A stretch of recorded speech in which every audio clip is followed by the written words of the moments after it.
Hello, everybody, and welcome back to the Drive Pink Dialogue. We are about 60 seconds from the end of Inter Miami's 3-1 victory over the Philadelphia Union at Chase Stadium, and it was fun for about 15 minutes at the end of the first half, and not so much fun for most of the rest of the game. But Luis Suarez clinches it late. Messi with 2 goals and an assist. I am full of mixed emotions, and we will talk about it. But as always, I'm your host, Scotty. I'm here with my co-host, Saur. How are you feeling after watching that game, man? Well, let's just say Messi's back. Messi's done what he's done. Absolutely phenomenal performance from him. You're right. He went like the full 90 minutes, which we should probably talk about as well. But there was a lot. Like, tomorrow's post game is going to be a long post game because there's a lot to discuss. And sorry, I've written this down and I need to read this off just before we get into it. All right. Martinez is injured. Aviles, my goodness, got another yellow card.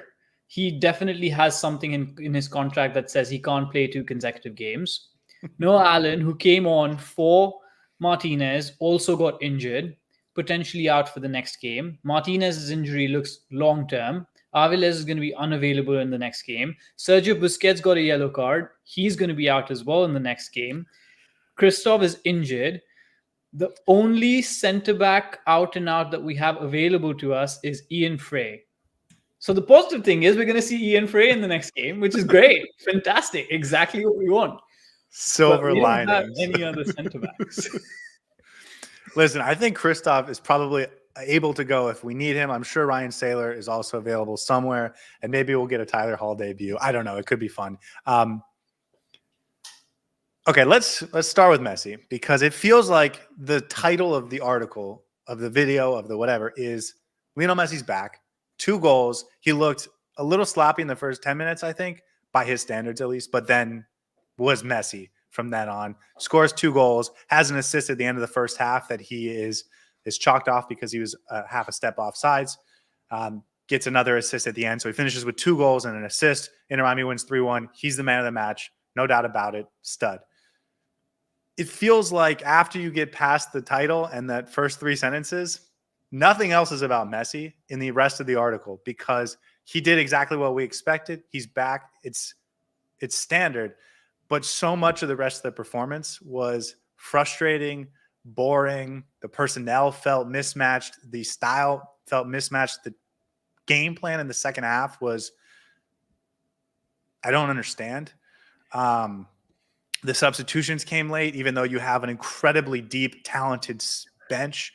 And I didn't think there was a lot of good performances outside of Messi, outside of Suarez. And I thought Noah Allen was also really, really good. He had some really big plays. But outside of that, I think Jordi Alba had a little bit of a sloppy game. Busquets was not the return. This was not the return to the midfield that we wanted for Busquets. No, Busquets was bad. Sometimes when we talk about Toto Aviles, it is about how we're frustrated about the yellow cards, or he gets himself suspended or sent off. He wasn't good in this game. He had a number of turnovers or almost turnovers that put us in bad spots. Redondo was fine. I think he was the best. He was our best midfielder, and that's not saying much. He was the best midfielder, but he was okay. Can I ask you a question? Redondo's performances, if Robert Taylor was putting in those same performances, he would get benched for Diego Gomez. He would. So it's very frustrating. Okay. A couple of things. First of all, someone said that they're going to put $100 on Aviles getting a yellow card. Mate, you should have done that, because I'll be honest, that's a given every single time Aviles takes the pitch. It's not even funny. Like, he gets the yellow card in the most weird ways possible. There was no need to go down there to go in for that tackle. And he ended up committing a foul that wasn't precise.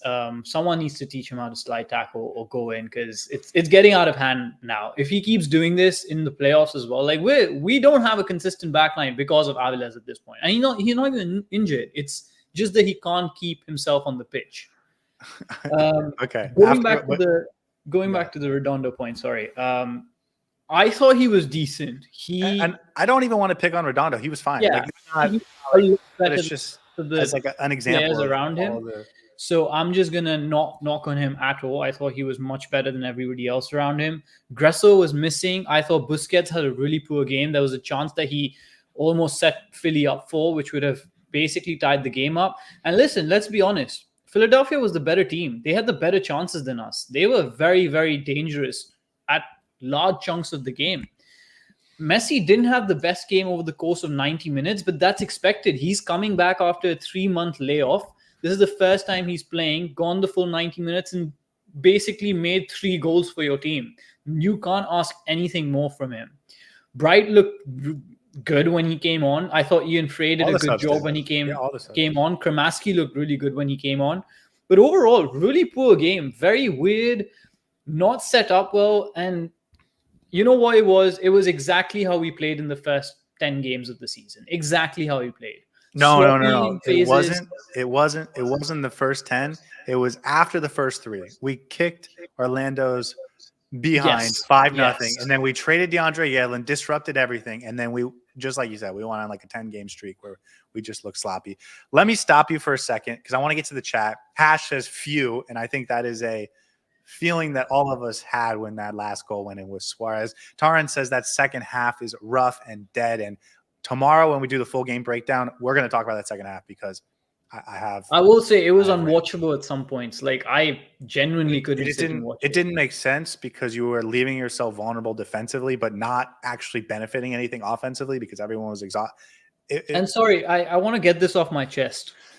We wanted to control the game with the setup that we had, and we did the exact opposite. We invited pressure, and Philadelphia almost got the equalizer multiple times. Yeah. Like, let me stop you. No, let me stop you. We're going to come back to this in a minute. I just want to get to the chat for a little bit.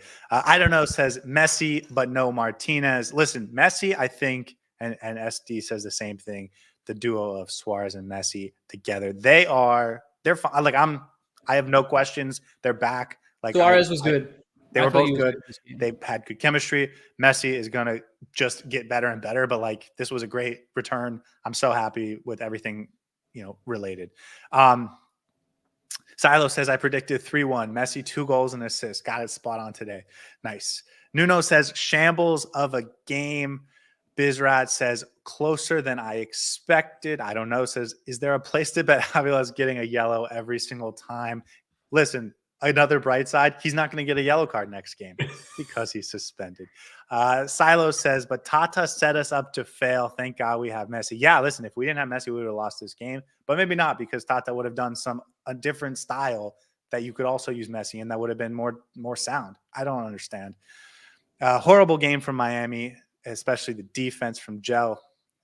Can't argue. I don't think it was the defense that was the main problem, I'll be honest.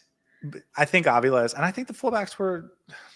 By the way, you said it already, but I want to say it again. Allen was top notch. Aside from Messi and Suarez, he was the best player. Yeah, he was. I think Drake was fine. Drake Calendar.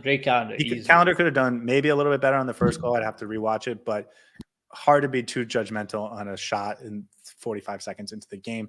And ultimately, I thought he was decent in the second half. I think Calendar made some saves that really saved us. Martinez walked off the pitch after the game by himself. It looked like a groin, so I don't want to speculate. We don't know. Very strange game, but found a way, says Jeff. And that is important, and I think that's part of this conversation is, and I was going to bring it up, but we are so accustomed to, and our standard is so high now that we don't want to just win 3-1. We want to be excellent and prove that we're the best team every single time we step onto the pitch. And we didn't do that today. So we're frustrated, but also we did win 3-1. So let's we were bad and we still beat them quite comfortably if you think about it. Gressel was so poor. Cello and Alba were good. I don't know if I agree with that. Okay. I pulled up the stats. 1.1 expected goals from Inter Miami, 1.8 expected goals from Philadelphia. They created better opportunities. They created more dangerous opportunities. They had 21 shots and 2 big chances. Inter Miami only had 9 shots and only 1 big chance. 21 So shots is a lot. they were coming after us, especially in that second half, even early in the first half, right? It was in the first 25 minutes we didn't look good. We talked about this. They have players on the pitch who can hurt you. They're dangerous, and they've got that bite to them, man. Like, I was By the way, surprised they didn't score more goals. You said this in the pregame, but Adeniran, you were right, man. It was not Atlanta, it was St. Louis. It's St. Louis, yeah, I know. And he was very dangerous. I told you. And he did it again for Philadelphia. I think they got 2 players in the offseason, not in the offseason, but in the transfer window. Adeniran was one, and then the other was Danley, Jean-Jacques. And I think he's also a really good player. He's hurt. I think he was hurt for this game, though. Sorry, no, he played. He came in as a substitute, but I think he's decent as well. Regardless, I thought Philadelphia played really well. Sullivan had some really good balls from the side that were hurting us. If only Adeniran. Did Philadelphia actually play well, or would we just set up to fail? No, they played well. They played well. So. They had some good chances, or at least that's how it felt like. I agree. They definitely created a lot of opportunities, but it felt like we were set up to give them these opportunities. No, I think in the first 25 minutes they were actually good. Yeah. Like they were much sharper than us. Their passing was really good. They were high up the pitch and taking the dangerous chances and creating some good ones. So it wasn't like they were, they were okay and we gave them the opportunities. I thought they were good at least for 30-40% of the game, and then a lot of it had to do with us being poor as well. Okay, I want to talk about Noah Allen for a minute, because when David Martinez had to leave the game, I thought the obvious sub was to move Busquets to the back line and bring in Yannick Bright into the midfield. I still think that game called for Yannick Bright for the first 80 minutes, and I think that we got better when Yannick Bright came onto the field. But I digress. Noah Allen did come on. Not the sub I would have made, but it really worked. Noah Allen had a really good game. I think that might have been his best game as a center back that I've seen him at Inter Miami, especially in a back two, where this is not what the plan was for Noah Allen. This is a new position for him, and he had a not just good by Noah Allen standard, but good by our center back standards game. And so there was this really one moment where Adeniran was running at him and Noah Allen was behind him. He caught up to him and then eventually got the foul. But I thought he showed really good strength there. And at moments in time in this game, I was like, you know what? Allen at center back could almost work. I know he's slightly shorter, but he did a good job, man. He did exactly what he was supposed to do. And I thought he was very, very stout and compact when he was playing in that position. Yeah. And just kudos to him for his performance, because he had a clearance when Drake Callender got pulled out of the box on that one. That was huge. I mean, I think he had 1 or 2 goal saving moments in this game, which is all you can ask for from a center back that is coming off cold off the bench. Bizrat says the subs needed to be at 60, 65 minutes. Gomez and Gressel were visibly exhausted. Yeah. The entire second half, we were exhausted. We had almost no offensive ingenuity. We had almost no legs to get forward offensively. And our game plan was to just sprint down the field and try and create in transition when everyone's tired. The sub should have come maybe even before the 60th minute, but it's not Tata's style, and I don't understand it. Gressel is the invisible man out there. This is Gressel in the midfield, right? Told you, yeah. He was my player to watch out for in terms of circle the lineup, and it showed quite horribly. Toto should never be allowed to start again. He made 4 to 5 direct passes to the opponent today, right in front of the box. He had 2 turned towards goal where he was trying to pass it back to Drake Callender, and he just left it short. One of them Callender got to, but the other one led to, I think that was the opportunity that Callender had to get pulled out of his box. Also, the first goal that they scored, he headed it straight to the player. So not really his fault as such, but he I think that first goal, he's the most to blame for it, because he gives them the ball high up the pitch. So yeah, I really poor performance from Toto. Guys, we got 92 people watching around. Do me a favor and hit the like button just for our feel goods. What other than Messi and Suarez and Noah Allen stood out to you in this game? Because I want to talk about the midfield, but outside of the midfield, is there a player? Did Diego Gomez? Did you feel like he had a big game? Or he was okay. I don't think he was particularly great. I thought he could have come off for Robert Taylor. We could have used that injection of pace sometime during the game, especially in the 60th minute. That didn't happen.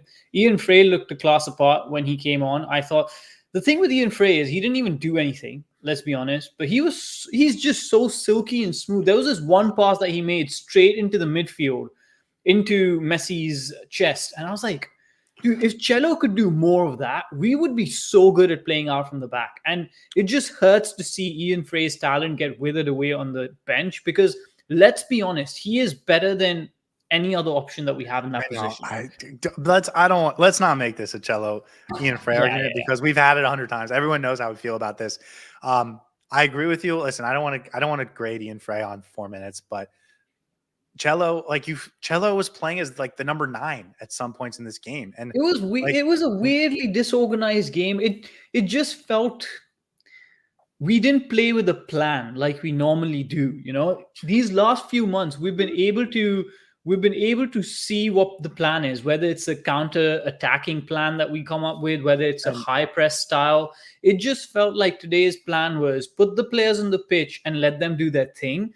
And at some points, we were getting into some good spaces to pass around, but it wasn't leading to anything. And we really needed Messi to pull us out, because it was bad for a large portion of the game, man. It was not watchable. I didn't enjoy it at all. I think you make a good point. It didn't feel like we had a plan, but it certainly didn't feel like we had a plan to match our personnel, which we have done very well over the last several months, especially during that run during the Copa America when we won 7 of 8 or something like that. Getting back to that chat, and to your point, Pristo says, Tata set us up to lose. Thank God Messi is here. Yeah, dude, we lose this game without Messi. Like 100%, dude. It wouldn't have happened at all. Aviles and Busquets had a bad day. I am very interested. Cynical, tell us how the experience was. Did it look as it did, like when you're at the stadium, did it look the same as it did on TV? Because it felt like there was a lot of poor performances in this game. Aviles is becoming a liability. Man, I have defended Aviles a lot in terms of his actual performance, and the yellow cards are really frustrating. The red cards are really frustrating, but his actual performance, I felt like, has improved month over month, 3 months over 3 months. But this one was a real step back from him. Well, he's going to have to sit on Wednesday, but I think he needs to have a real comeback game next weekend, which we're probably going to need him because everyone's hurt now. Just as Messi gets healthy, everyone starts getting hurt. Good news for next game. Bright is starting. Are we going to play better on Wednesday night with Yannick Bright in the midfield and Busquets not in the lineup? I think so. Okay. With Busquets not in the lineup, I don't think if that's a correlation or not. I think we're just going to be more defensively strong. I don't know how it's going to play out in other parts of the pitch. We might sit back a little bit, but it's going to be a lot better in terms of our midfield structure. At least that's what I think. Gel says Bright and Frey starting next game, no doubt. That is a silver lining, especially with Ian Frey, who, like you, I want to see. I want to see him get minutes because he's such an exciting player. And I think he's going to play center back, though. I don't think he's going to play right back. I don't think we have a choice, right? It's going to be him and Christoph or him and Sailor, right? Oh, him and because we don't have Busquets either. My bad. Yes. I don't know. Can Jordi Alba play center back or Franco Negri? I guess you play like a back three or something. I don't know. We'll see if Noah Allen is healthy enough for that game. We'll see if David Martinez is healthy enough. So maybe we shouldn't make any projections yet. Aviles can't win a header, misses passes all the time. He's a bit of a disaster. He has potential, and that's it. This was not the game for me to stand up and try and defend him. Icom says, we literally have no center backs for the Wednesday game. Thank God we're playing Atlanta, who's not good. For those who are joining us now, I went through a list of how many players we're going to be missing, and we've got one fully fit center back at this point in time. We'll see how Martinez and Allen recover. I don't think Martinez's injury was a good one. I don't either. I don't want to speculate, but it didn't look good. That's all I'm going to say. It didn't feel like it's one that's going to keep him out of the playoffs, but it did not feel like one he's going to be back from tomorrow.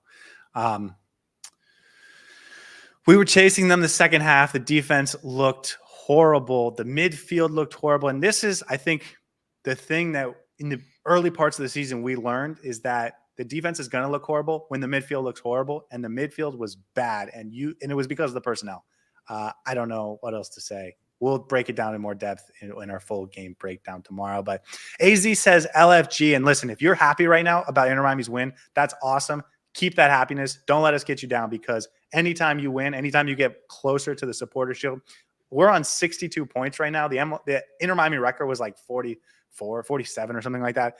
like we are in uncharted territories, Inter Miami fans. And so if you want to just bask and appreciate that, I will not fault you at all, because I think that is the other half of my emotions right now. But when I get in with you guys and we start talking about Ian Fred and all the things, it just gives I'll me be honest. I think after every 5 comments, we just need to remind ourselves that we still beat this Philadelphia team 3-1 by playing probably the worst we've played in the last 3 months. So that's saying a lot.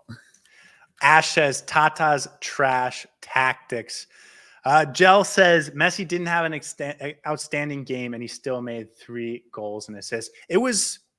You're right. It wasn't like a superstar Messi game, but it was the type of game where you're like, he's going to be fine. Like, But you can't don't have expect any that from worries. him. He's coming back after 3 months. You can't expect him to like absolutely shine out. And that being said, he did stand out. He scored 2 goals and assisted 1. So I don't know what more we can expect from him. But yeah, like he was a little bit rusty in the sense that in the first 5-10 minutes, you could see he was still trying to feel out his dribbles. His passing was a little bit off.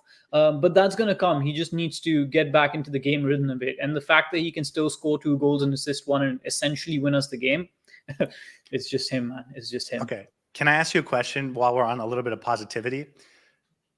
Inter Miami, 62 points.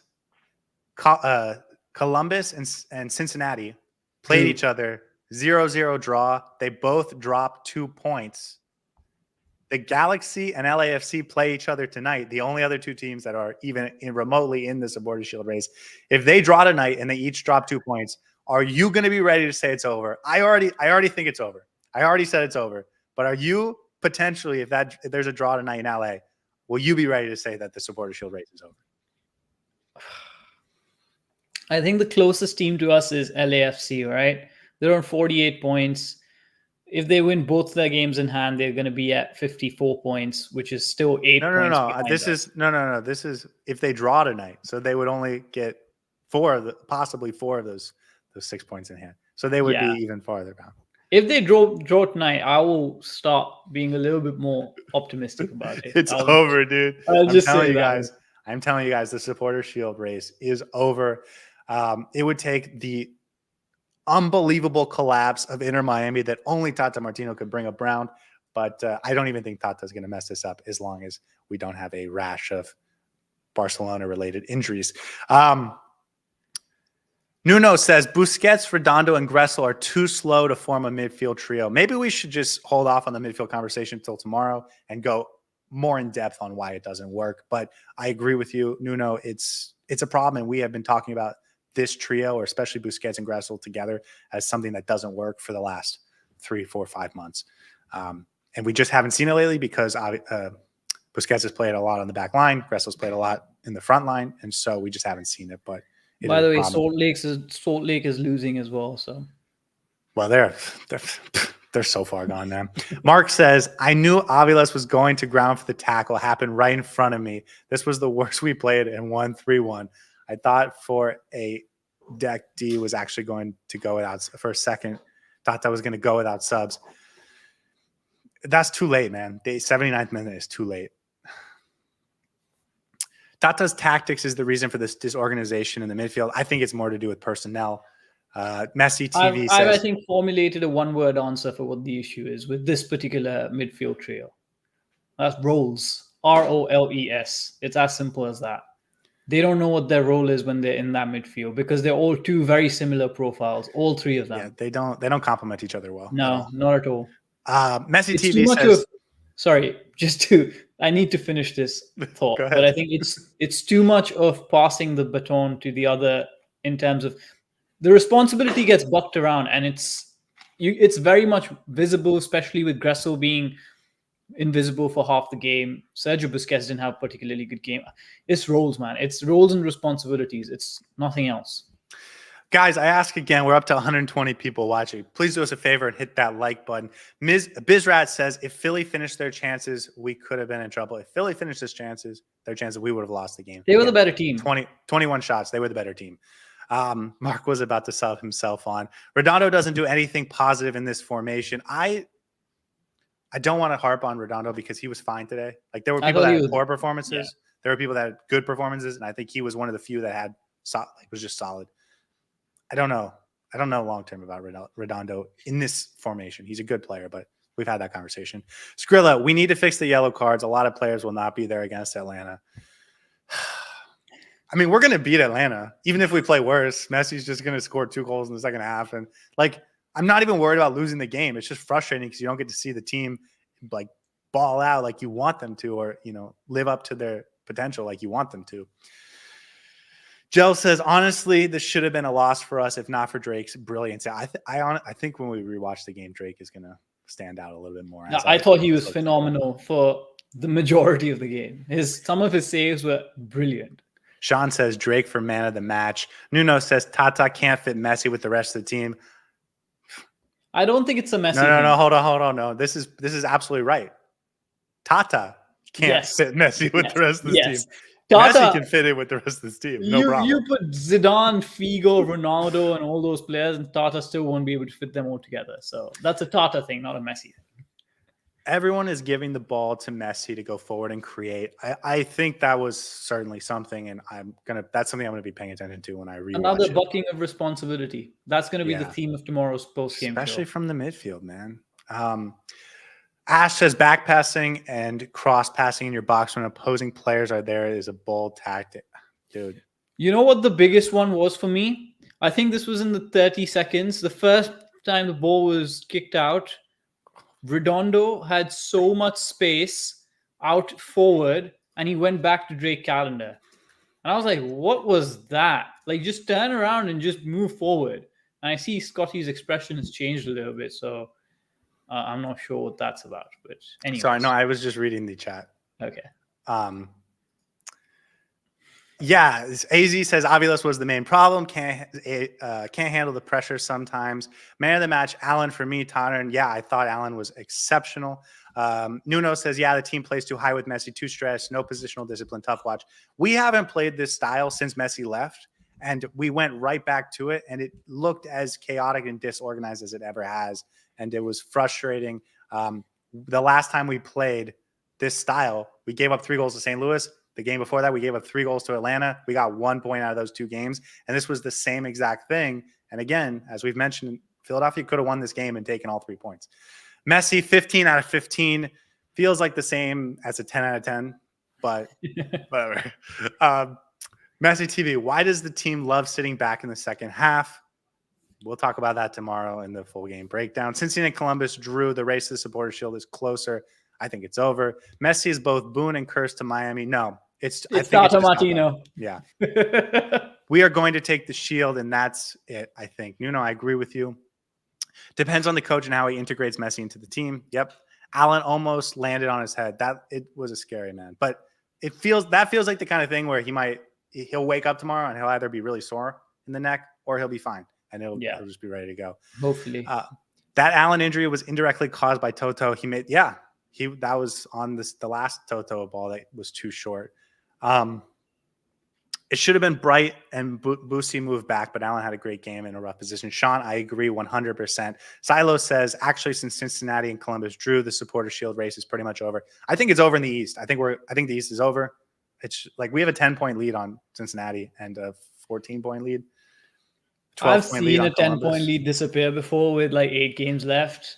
We've got 6 There's not 8 games. So we've got 6 games left. So I don't want to comment too much, but I'm going to be reserved about it. Nuno says not sure, but Busquets on a high line is asking for trouble. You have to surround him with the right midfielders. That's the thing. You can't do it with Gressel. We didn't even play a high line, dude. I don't know what we were playing today. I'll be honest. Well, we'll talk about that tomorrow. Late subs and conceding first, a vintage Tata ball. Yeah. Dude, I laughed out so loud because I texted Scotty on the side when I was watching the game, and I was like, lol, this is exactly what we feared when they scored first. And Scotty reminded me very perceptively that Inter Miami from 4 months ago needs to go down by 1 goal to be able to react and win the game. So that's exactly what happened. Drake was outstanding today, Gel says. Completely agree. Marcelo, I don't understand. Your team wins 3-1. You're at least 8 points ahead of the second place. Messi scored 2. Luis scored 1. What's to complain? Would you prefer playing great and losing? No, Marcelo, let me try and explain real quick. The goal in the MLS is not to get the most points. It's to win the MLS Cup, which is the playoffs. And so you want to be playing well going into the playoffs so that you feel confident that when you play the best teams in a do or die 1-game knockout round playoff, that your team is set, you have the right formation, you have the right setup, you have the right personnel, you have the best 11. Like, you want your team to be at its highest point entering the playoffs so that you can run through the playoffs and win the MLS Cup.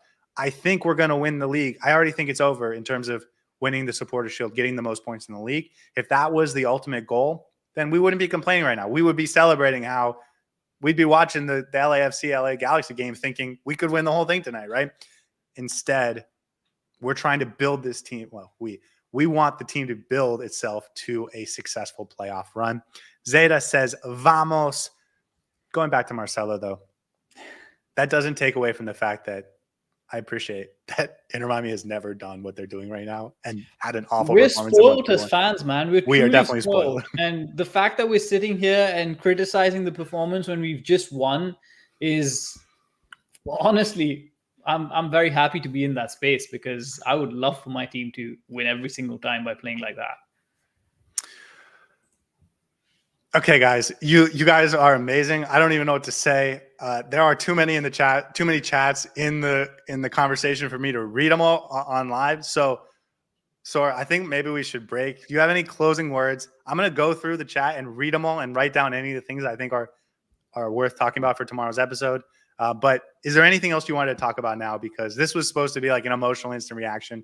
And guys, I'm so proud and touched that you guys wanted to share this with us. So that's awesome. But Saur, is there anything else you want to talk about before we wrap it up for tonight? Listen, at the end of the day, Inter Miami won 3-1 against a good Philadelphia team who could have hurt us, but we got the result done. Messi's back. There are a few questions that we need to answer before we actually get excited about our playoff run. I'll back this team till the end of days, man. And I feel like there's just a few things that we need to sort out before we can unlock our full potential. Tonight wasn't the night. We still got the job done. MLS Cup is getting closer. Hopefully, we can cap it off with the Supporter Shield is getting closer, and hopefully we can cap it off with the MLS Cup. We will see you guys tomorrow for our post-game show, or whenever we do it. I'm not sure when we're going to be live next. Tomorrow night. Yeah. That's about it. Okay, guys, do me a favor one last time. Hit the like button if you haven't already. And I'm gonna spend the next 20 minutes reading all your chats because I'm so touched that you guys want to interact with us and spend this moment with us. So thank you so much for being a part of this. And we will see you tomorrow. Have a wonderful night. And listen, 3 points. Messi's back. Messi was man of the match. He's gonna win the man of the match week for MLS. I think he's the dark horse to win the MVP. I think that's conversation is going to pick up tonight if you watch the MLS wraparound show or whatever. And I think that's within reach for him. And we go play Atlanta and let's go win it, man. Guys, see you tomorrow. Have a wonderful night.